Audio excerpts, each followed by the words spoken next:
యాక్చువల్గా మనకు ఇండియాలో డయాబెటీస్ క్యాపిటల్ అంటున్నాం మనం ఇండియాని. చాలా ఎక్కువ మంది పేషెంట్లు వస్తున్నారు. రీసెంట్ సర్వే ప్రకారం pre diabetes almost 15% of Indian జనాభాకు ఉంది అని చెప్పేసి కొన్ని వార్తలు వస్తున్నాయి.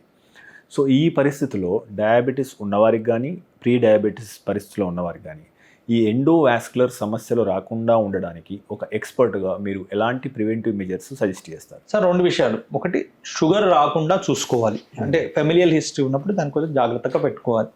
ఒకటి, వెయిట్ గెయిన్ కాకుండా చూసుకోవాలి. Some sort of physical activity, other walking, jogging, running, cycling, yoga, ఇలాంటి ఏదో రకమైన, కొందరికి షటిల్ ఇష్టం, ఏదో రకమైన ఫిజికల్ యాక్టివిటీ రెగ్యులర్గా అలవర్చుకోవాలి. ఇది ఓన్లీ డయాబెటిక్ ఫుడ్కనే కాదు, ఓవరాల్ హెల్త్ కూడా, అన్ని రకాల వ్యాధులకు కూడా ఇప్పుడు నేను చెప్పిన ఈ 2 విషయాలు చాలా important. They will maintain a very good health. ఇవి కాకుండా ఒకవేళ ఒక పేషెంట్ ఆల్రెడీ డయాబెటీస్ వచ్చింది, అతనికి కాళ్ళలో ఎలాంటి పుండ్లు రాకుండా ఉండాలి అంటే మనం ఏం చేయాలి? 2 విధానాలు ఇక్కడ. ఫస్ట్, పుండు రాకుండానే మనం ముందు జాగ్రత్త పడాలి. పుండు రాకుండా ఉండాలంటే ఎలా, ఏంటి సార్ అది అంటే, ఫర్ ఎగ్జాంపుల్ మీరు నార్మల్ వ్యక్తి, నేను నార్మల్ వ్యక్తి. ఇప్పుడు మనం నడిచేటప్పుడు ఒక రాయి ముల్లో గుచ్చుకుంది అనుకోండి, ఇమీడియట్గా ఏం చేస్తాం? నొప్పి వల్ల అక్కడ చూసుకుంటాం. ఈ డయాబెటిక్ పేషెంట్స్ వచ్చే ఇబ్బంది ఏంటంటే ఆ పెరిఫెరల్ న్యూరోపతి వల్ల, అంటే చిన్న చిన్న నరాల పాదాల్లో దెబ్బతినడం వల్ల వాళ్ళకు నొప్పి తెలియదు, స్పర్శ ఉండదు. కాబట్టి రాయోముల్లో గుచ్చుకున్న అది చీంబట్టి ఆ వేలు పోయే పరిస్థితికో, వేలు తీసేసే పరిస్థితికో, కాళ్ళు తీసేసే పరిస్థితికో, ప్రాణం పోయే పరిస్థితికి వచ్చేదాకా వాళ్ళు గుర్తుపట్టం. అంటే గాయం జరిగిన వారం 10 రోజులకు కానీ వాళ్ళు ఫస్ట్ నొప్పి తెలియదు కాబట్టి తెలుసుకుంటారు. అది చూపించుకునే టైం ఏంది? అప్పుడు చాలా మంది విండో షాపింగ్, అంటే ఒక హాస్పిటల్కి వెళ్తారు, ఇది చెప్పింది నచ్చలేదు ఇంకో చోటుకి పోతారు, అట్లా 2-3 చోట్ల తిరిగి అదొక నెల రోజులు టైం పాస్ చేసేస్తారు. తెలియకుండా అది ఏమైతే మేజర్ గా కాలో ప్రాణానికో ప్రమాదం వచ్చే అవకాశం ఉంటుంది. సో ఇలా కాకుండా ఉండాలంటే ఏం చేయాలి? రోజు ఉదయం నిద్ర లేవగానే మనం ఎలాగైతే మొహాన్ని అద్దంలో చూసుకుంటామో అదే విధంగా ఇప్పుడు నేను కూర్చుని ఈ పొజిషన్ లో కూర్చొని మన కాళ్ళ మీద కాలేసుకొని కూర్చుంటాం చూసారా, ఆ పొజిషన్ పెట్టుకొని అద్దం తీసుకొని పాదంలో ఏమైనా కొత్త గాయమైందా అని వెతుక్కోవాల్సిన అవసరం ఉంటుంది. ఎందుకు, అందరూ ఏజ్డ్ పీపుల్ కాబట్టి వాళ్ళు వంగి చూసుకోవాలంటే అది ఈజీ కాదు. ఈ పొజిషన్లో అయితే వాళ్ళకి ఈజీగా దాన్ని ఐడెంటిఫై చేయడం పాసిబుల్ అవుతుంది. అలా చూసుకుని గాయం చిన్నగా ఉన్నప్పుడు దాన్ని మార్చడం చాలా ఈజీ. గాయం పెరుగుతున్నా కొద్దీ దాన్ని మార్చడం కష్టం. ఇది రోజుగా రెగ్యులర్గా వాళ్ళు చెక్ చేసుకుంటూ ఉండాలి.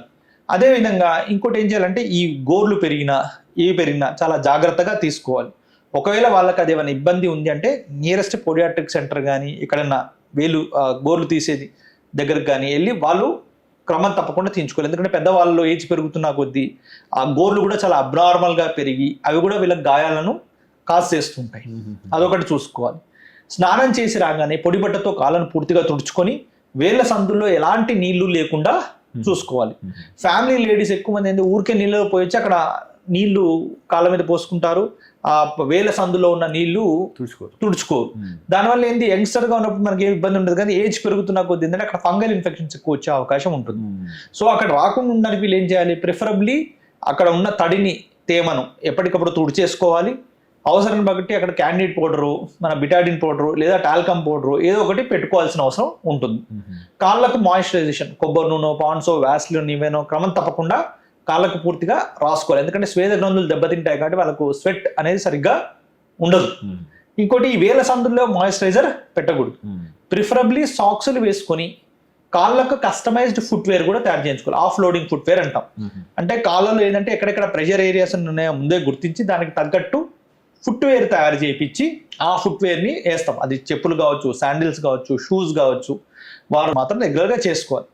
చాలా మంది ఏమంటారంటే, హౌస్ వైఫ్స్ మా దగ్గరకు వచ్చిన వాళ్ళు, సార్ మేము బయటికి వెళ్ళినప్పుడు మెత్తటి చెప్పులు వేసుకుంటున్నాం సార్, డయాబెటిక్ ఫుట్వేర్ బయట దొరికినాయి సార్, వేసుకున్నాం సార్ అంటారు. యూజువల్గా చెప్పాలి అంటే అందరూ అనుకునేది మిత్. ఇంట్లో పాలిష్ బండలు కాబట్టి మనకు చెప్పులు అవసరం లేదు అనేది కాదు. వాళ్ళకి ఇంట్లో బయట ఎక్కడికి వెళ్ళినా చెప్పులతోటే ఉండాలి. ఫస్ట్ థింగ్ అది గుర్తుపెట్టుకోవాలి.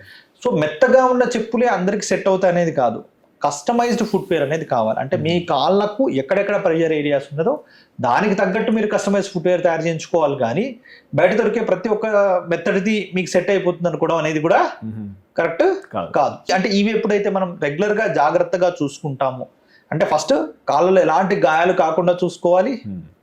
ఆ చూసుకోవడానికి మనం తీసుకోవాల్సిన ఈ ప్రొటెక్షన్స్ అన్ని ఎప్పుడైతే 100% తీసుకుంటామో మనకు ఎలాంటి ఆపరేటివ్ ప్రొసీజర్స్ అవసరం పడవు. మీరు తీసుకునే అదే మందులు, అదే నాణ్యమైన మందులు, కానీ సగం ధరకే. అవును, మెడ్ ప్లస్ బ్రాండ్స్ పై 50 to 80% తగ్గింపు.